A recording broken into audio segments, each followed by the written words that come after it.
Here we go. You know what time it is. It's time to wake up. Get up, stay up, and put on a happy smile. Wake up, get up, stay up, and put on a happy smile. Wake up, get up, stay up, and put on a happy smile. Here we are, me and my wife. Then she'll have to get up if she wants to get in this one. Well, maybe I can pick it up and put it back. There's my wife. Good morning. An amazing Hercules. I don't know if I can get him in there. The other way. Down, left, right there. See him? Turn, yeah, see him laying down There. all the way. He's being good today. Can you imagine that? Well, it's time to get awakened with Mr. Wake Up. I told him we'd be doing this every couple weeks because it's just burning my heart to try to help everybody out there be happier than what they are. You know? I've had tribulations and trials in my life that were keeping me down as well until recently. I mean recently. The last 3 months, I've been doing this. It's helped me a lot because I was stuck, like a lot of you are out there, stuck in grief, sadness, stuck in addiction, just stuck. I felt like I was drowned in negativity, and I wanted to isolate myself because I didn't want, I didn't want to be around other people. I didn't want to be around anybody. I lost 2 very close people in my life to me, and it meant a lot to me. And it was hard. It was hard. My wife wasn't being so nice to me. She was being a stray cat, and I was even harder. And I let all that happen because I wasn't paying attention. I wasn't there. I wasn't present. I was stuck watching my mom deteriorate. I was stuck. Even worse when my brother passed away. And he's only 10 months younger than me. I'm very fortunate that I'm here because we both have the same illnesses. At this point in my life right now, I can't work due to my illnesses. I got a bad back. Thought my heart was going to give out. I got terrible feet and legs. Right now they hurt constantly. But I don't want to be an addict anymore, so I don't take any pain, any painkillers, anything. I don't smoke the pipe, smoke the meth, or anything like that. I gave that shit up, and I'm glad for it, and I don't want nothing ever to do again with it because it kept me sad, kept me stuck, and kept me unfocused on the things I need to focus on, or needed to be focusing on. So none of this other stuff would have happened, but that's life. Life happens, and it's always gonna happen. But one night I got awakened by my brother's spirit. This may seem a little funny to you people out there, a little weird or whatever. I don't care. I'm going to tell it like it is. I'm sitting there. My wife's all passed out. The dog's passed. Everybody in the house is asleep but me. I've been, for the last 8 years, I haven't been present. I was just, like I said, isolated, stuck in my grief, especially when my brother's death came upon me. It crushed me. And I stayed stuck there. And then one night, I got awakened straight up out of it. I was on our last bowl. I even hid it from her because she gets out there too much. And there's a lot of problems that she was having because of this stuff. And like I said, a lot of the stuff that happened wouldn't happen if I was awake and present, but I wasn't. I'd shut myself off to everything. I really didn't care because I'd have been in prison anyways if I was awake at the time. And it's all a good thing that because I'm here, I'm focused, I'm present, I'm here for my kids, I'm here for their kids, I'm here for my wife, my brother, I'm here for Hercules. He matters too, he was riding shotgun when I was stuck in a corner of my room, just being stuck there all day, not really getting out, maybe taking him to go play once or twice. But I was awakened. My brother got this picture of me and my brother back in the day. We were both really young. And he came at me. All like we talk crooked. I probably should say this isn't for kids to be hearing or nothing because I'm gonna tell you just like how he came to me. I was finished smoking the last of our shit and I was out there. I was high as a kite. And if I hadn't been, I don't know, I probably would have been terrified. I know I would be terrified if he came at me today, but he came at me and he just said, quit being a little punk ass bitch, quit sitting there crying over me all night long, and mom, just stop being a little punk. You made some promises, and I need you. I'm not gonna tell you everything word for word because it's a lot of the way we used to banter with each other. To anybody outside might say, well, it's disrespect, but that's the way we talk to each other. That's the way we showed our love for one another. And me and my brother, we've been through a lot. I mean, I fought for him, he's fought for me, we fought together. And I didn't just know how hard it was going to hit me when he was gone because I was already in grief over my mom. And like I said, I took care of her the last 2.5 years. And she was deteriorating. And when I mean deteriorating, I mean, she was losing her bowels, and I was cleaning it up. And that's why I gave my wife the grace also, because she was right there, not complaining a whole heck of a lot. There's some days she did complain. I can't blame her for that either, because it was a mess and it was a lot to go through, and she didn't sign on for that. I'm her son. I signed on for her when she gave me birth, but that's besides the point. All that. Anyways, and he woke me up. He came at me and said, you made promises. I was there for your kids when you couldn't be, when you were out doing your prison thing, getting gang fights, running the yard, and all that stuff. I was there for your kids. I kept them housed. I got in touch with them. I let them know somebody cared about them because you were off doing another set, being a knucklehead, and which is true. I was doing a lot of stupid things, but I didn't have an education at the time, and that's all I knew how to support my family at the time. So at one time in my life, this stuff made me happy because I associated one with the other, which is money, until all this transpired, and then I did my sets and I came out this last time, gave my word to a few things. That's why I'm still here. God bless my mother for that. Anyways, I've had my trials and tribulations. I've had a lot of pain in my life. I'm in pain now, but one day worth of going through this pain is 1,000 days worth of being stuck, just stuck in negativity and sadness and grief.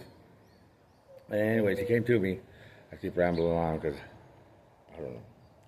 It's just something I do, I guess. Anyways, came to me in the middle of the night. If I wasn't probably so high in my addiction, I probably might, like I said, I probably would be scared to death, but I wasn't. I was actually kind of happy to hear him, but he didn't let me get a word in edgewise. He says, you made promises, you need to be there. The last 2 months you haven't been there. You need to get off your ass. You need to put that shit away for good because you're not happy. All you're doing is sitting here 24 hours a day, running the tape over and over and over again about how bad you have, how stuck you are, what your wife did, and none of that shit's doing you any good. It's just a big negative ball you've surrounded yourself in. You need to wake up and get out of there, and make good on those promises you made. I tried to get a word edgewise, and he called me a punk, he called me a pussy, because that's the way we talk to each other. He told me to get off my ass, and he made me give my word to him that I would, in fact, throw that shit away for the rest of my life to help myself, my wife, Hercules, the amazing Hercules, and everybody else in my life out. I repair my family bonds, and I did. The next morning, because it was already like 3 or 4 in the morning, when it got lighter, I had a good long talk with my wife.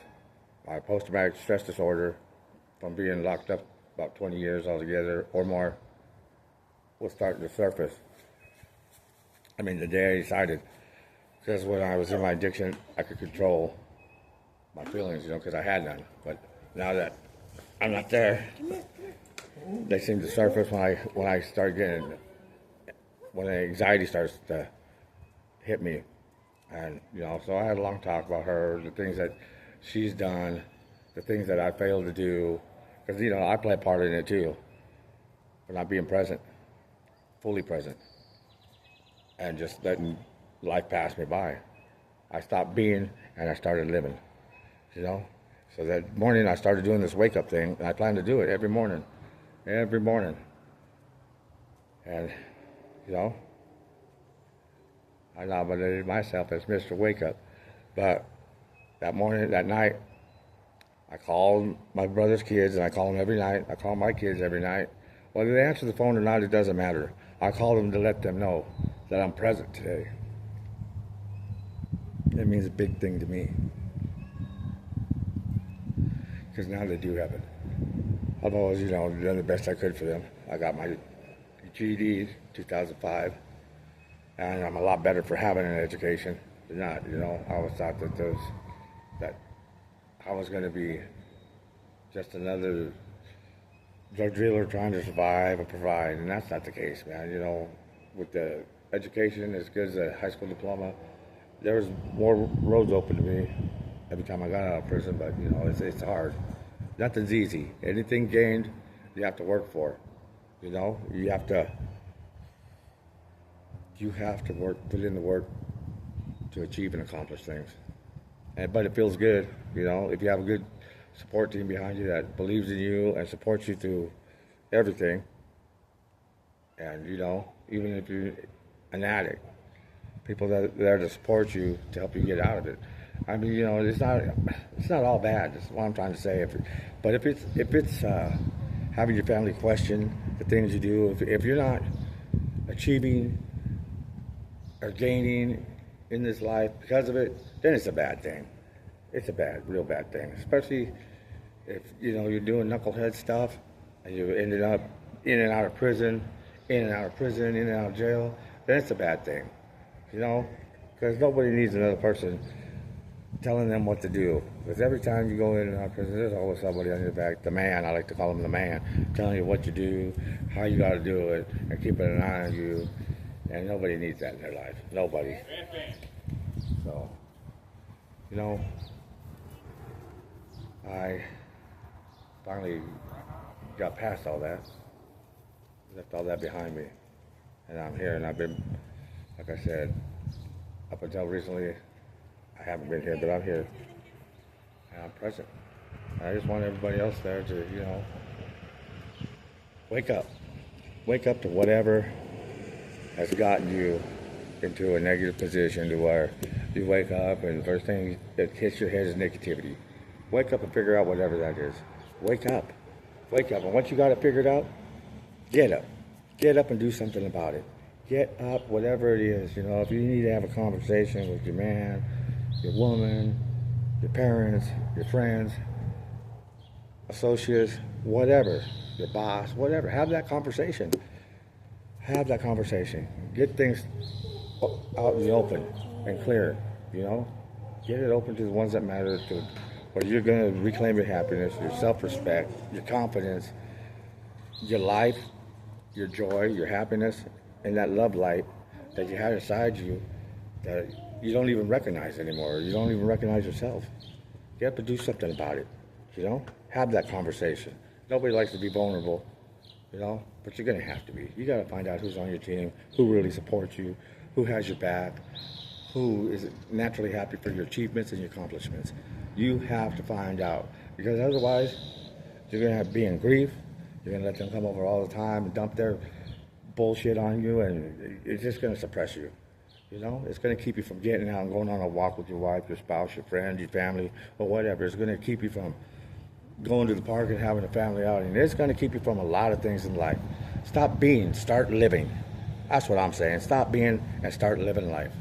So you got to get up. You got to do something about whatever it is.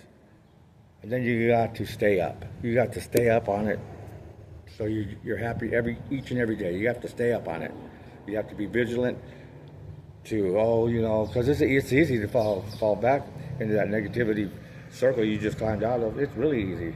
So you have to stay up on it and, keep those people at arm's distance. Say, hey, no, man, we're not doing this today. Matter of fact, we're not doing this anymore. You come over and visit, whatever, but the second you start dropping negative bombs and talking shit about other people and this and that, if you have something to say to somebody, say it to them. Say it to their face so nobody else can say that you said it behind their back. You know what I'm saying? Have the courage, the decency, actually, and the respect. Mostly the courage. You go and say it to somebody else's face that you got to talk shit about them or whatever. If that makes you feel that bad and you got to go run to somebody else, well, quit being a coward. Get off your ass and go tell them to their face. Or give them a phone call and tell them, hey, look, But you know, you got to stay up on that. You got to tell these people you ain't doing that no more because you want to stay happy. You want to stay joyful. And most of all, you want that love life, that love light that you had to shine through, to shine out. That's the only way you're going to stay happy. If you don't, you start keeping other people's problems inside you, or start letting the negative stuff roll in and roll over you like a steamroller, then that's where you're going to be back, to being unhappy. And you know what? This time it's going to be your fault, all your fault. You know why? Because you're the only person that is in charge of your own happiness. So you got to wake up. You got to get up. You got to stay up. And then, after all that, you can put a happy smile on your face, because you know what? Each and every day I wake up happy. I have had that talk with people that are close to me in my life. I've had that talk with doctors or whatever. I don't want no more of these stupid pills or whatever, you know, whatever it may be that was taking me down that river. I don't want to be like that. You know, sometimes I have to remind my own kids, hey, look, man, you know, quit talking shit. Just quit talking shit about that person. It's fun to banter, but there's one thing. There's a big difference about joking around and being serious. And when you start being serious and negative, that's when I cut things off, because I don't want to harbor that. I don't want to be, you know, that junk on me. I want to be happy and joyful and stay there and let my love light shine through me. It's been a long time since I felt this good, but I feel good no matter how much pain I'm in. I feel good. Like I said, one day of pain is worth 1,000 days of isolation. So, you know, bring it, baby, bring it, because I ain't taking no drugs that are going to get me stuck no more. I've had that conversation with my wife, wherever she may be walking around here. Oh, she's over there. I've had that conversation with her. It's not an easy road. Like I said, anything that is positive takes time and work. You know, do we argue? Yeah, we get a little spats every now, but they're not like they used to be. Because she knows, you know, I've explained my post-traumatic stress disorder to her. I've explained that I forgive her for all the things that happened, that she's done to me, was involved in. And I told her I forgive her. You know, that's the only way I can push forward. I married her, so I got to give it one final push, you know, with everything I've got. It's not that I don't love her, because I do love her, or else she still wouldn't be here. I'm pretty sure she still loves me, or she wouldn't be around, but they say two addicts that are together don't hardly ever make it together. Well, I think that's a bunch of crap. I think you just have to be communicative with one another, open and honest always, transparent, and you know, and if there's something that bothers you, bring it up right away. Don't let it sit there and harbor on it, and we don't. I tell her right up, and I'm pretty sure she tells me right up too, because, you know, she tells me, and it's a good thing, because I don't want to hurt her feelings. I don't want her to be so weighed down with my negativity that she ends up doing something stupid. And the only way to do that is, you know, keep the negativity from us, communicate, have compassion for one another, be happy for one another's achievements, and achievements, naturally happy. You know, just don't say it. You got to be in it 100%. If somebody's not naturally happy for your achievements or the goals you reach and aren't joyful for you, well, that's just a negative person you don't need around. You want a positive team behind you so you can be positive and happy every day.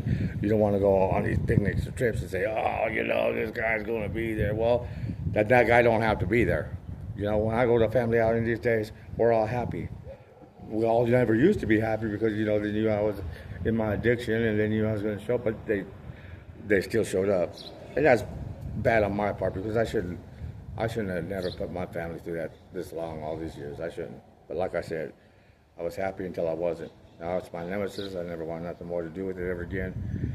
And I hope this helps somebody out there. If I could just help one person get their happiness back, keep their happiness, stay in the moment of joy, let them reclaim their love light, and let it shine out to others. If I could just help one person, then that's great. That helps me a lot. That'll keep my smile going every day. You know, I get out here, I beat the pavement with my feet, I wave to people, I tell people, hey, you're doing a good job. I don't know. I don't need to know to try to help somebody else feel good about themselves. You know, people need that. They need to be told, hey, you're doing a good job. Hey, That's awesome that you achieved that. That's great. I'm happy for you. And actually be happy. Because the people that say they're happy actually speak louder than words, and you'll know who those people are. If their actions ain't matching with exactly what's coming out their mouth, then they gotta go down the road, They gotta go. Whoever it is. I mean, there's some close friends that I thought were friends. Down the road, get on your pony and go. You like my cowboy hat? But yeah, they were down the road. Now they're down the road, and I don't, they may call every now and then, but arm's distance. Hey, can I stop by? No, I don't think so. I don't want to hear your bullshit today. Well, what do you mean? Well, I don't need that negativity in my life. I don't need you talking shit about this, that, and that person. You got something to say, go say it to somebody's face. Quit being a coward or a pussy. Get out there and just do it. That's all you got to do. It's how you do it. You got to be straight. You got to be forward because you're the only person that's responsible for your happiness, your joy, and to reclaim that love light that you've had. Like the first time when you met your husband, your boyfriend, whatever. You know how happy you are, how nervous and all them feelings going through you. Well, that's where you want to be because that's where good things happen. That's where great things can happen for you. Your accomplishments and your achievements, no matter how small or how great, are very important. And people like to be acknowledged for that. And they should be, because it's hard work. When a person puts in their work, you need to congratulate them, or you need to at least notice and be joyful for them. Even if, you just become friends and say, hey, look, man, and you need to tell them, hey, good job. And if you don't feel that happy or you don't feel that good, for whatever, if you're not that happy for them or joyful for them in their successfulness, then like I said, leave them alone. But your part is get them out of your life because, they're just going to bring you down in the long run. If somebody's happy for you, you'll know it. Their actions will show it. That's all I can say. Anyways, and then you can be happy and put a smile on your face each and every morning when you wake up. That's why I do the Mr. Wake-Up thing. If I can just help one person out there, I'm not a very good speaker sometimes because I get to rambling on. But you know what? Me and my wife and the Amazing Hercules have a better relationship today than we've ever had. And I mean that. It's taken a lot of communication.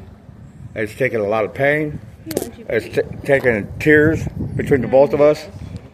But I forgive her, and she forgives me. I'm not no angel. I've done things. She's done things. But we started fresh, and it's a better life today. And I just want to tell everybody. And then after that, you wake up each and every day. You're happy. I support her more and more every day. And yeah, like I said, we get in our arguments, but we don't dwell on it every day. And see, there's Amazing Hercules saying, let's go. So I got to go. And anyways, and then that is the only way you can wake up and embrace each and every day. And I encourage everybody, if you have a hard time getting yourself happy, just say, wake up! And get the whole house up. You know what I'm saying? Wake up, get up, stay up, and put on a happy smile, and then embrace the day.